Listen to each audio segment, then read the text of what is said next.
After an absence of 2 years, I'm delighted to say, we are back at Warrington Town Hall for our previously annual catch-up with Chief Executive Stephen Broomhead to have a Q&A about what can only be described as somewhat turbulent times on various fronts.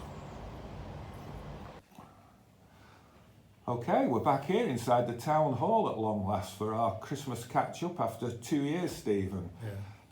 A lot's happened in the past 2 years. I think it's quite fair to say it's been turbulent times in many respects.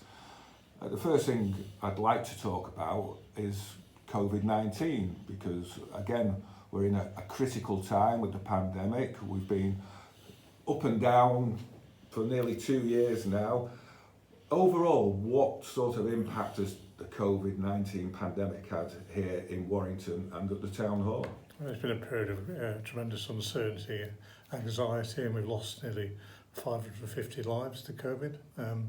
But also the positives are that we've all really worked together across different service areas like the NHS, the GPs, public health and the council to try and provide the correct solutions for COVID. So there have been some really positive things about the way we've worked together. I think the community have been great in this town, to be frank, Gary. People have been very compliant to the restrictions. It's been very, very disruptive to people. Businesses have gone under enormous pressure and basically come through in the main okay with this, but there's obviously still some time to go for some businesses to recover, particularly in the hospitality and leisure sector. There's some further work to be done there. So it's been a very mixed picture, but as a town, Gary, I think we've all stuck together, a lot of mutual support, and it's been an empowering experience, certainly for me, really. It's been 2 years of really hard work, head down, but also trying to manage and lead the council from my side of the house, of the council in the right way, make sure that, obviously it's been damaging COVID, the town has got to grow and prosper. Do you think there's been any issues with mixed messages? Yeah, certainly from government. It's been very, very frustrating with government. Often announcements made by number 10 and then the detail doesn't come until 2 or 3 weeks afterwards. You have to work it out yourself. I know we're partly paid to do that, but the messaging, I think, has been sometimes unclear. The vaccine programme from the government overall has been great. To go from a complete standing start with no vaccine to getting around about 80% of people at least double jab. We're now working on the booster programme here, has been really very, very good. So in terms of marks out of 10 for the government and their messaging, probably 4 out of 10. 4 out of 10, so they could do a lot better. So where are we up to with the booster programme in Warrington? Because that's the thing that's in the headlines at the moment, and people are trying to book to get the boosters, and the websites are crashing, they can't get in, they don't know where to go. What is the clear message about getting these boosters now, because they apparently are so important? Well, it's an NHS-led booster programme. I think the target was established by Boris on Sunday night means we now have to jab about 5,000 people per day. That's double what we've been doing in the last few weeks.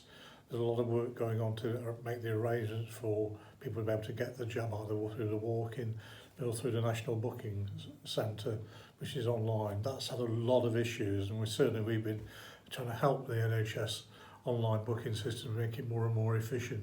So at the moment, a lot of people are working really hard to start to get the jabs into people's arms. But of course, the offer that the Prime Minister made was about not necessarily getting the jabs in arms by the 31st of December, it's making the offer to get the jabs in people's arms. And this morning I checked with the NHS that we have sufficient vaccine supply. If you don't want to go to all this trouble of making the arrangements for the sites to find the vaccine supply is interrupted or is not there. But I've been assured at the highest level the vaccine supply for Warrington will be available. Obviously we haven't got a crystal ball, and it's such a fluid situation we're in the COVID pandemic. Things can literally change by the hour. Have you got some kind of feeling that we could possibly be creeping towards some other form of lockdown in the new year? Well, we don't know what we don't know, Gary, and that's the issue. I hope we aren't going into further restrictions, but of course the impact of Omicron B is very, very significant in terms of it being more infectious and more transmissible. So, there's a possibility of that being the case. Clearly, we've been talking to business about the impact that has, and it may be necessary, for instance, to bring back the furlough scheme if it has a significant impact on businesses. But it's also about people's lives. I mean, to be frank, Gary, I think people are just fed up with all this. And I think there'll be some issues going forward about how hard the government makes its messages and how hard we work to support those messages. Some people are going to find it more and more difficult, particularly when they hear about alleged parties in number 10. That's been the talking point for the last 10 days. How is it that the people who make the rules may have broken the rules themselves? But of course, we wait to see what the investigation shows. Yeah. So uncertain times, worrying times still, but you've got enough vaccine out there to jab the people of Warrington. That's what I've been told today. Okay, thanks, Stephen.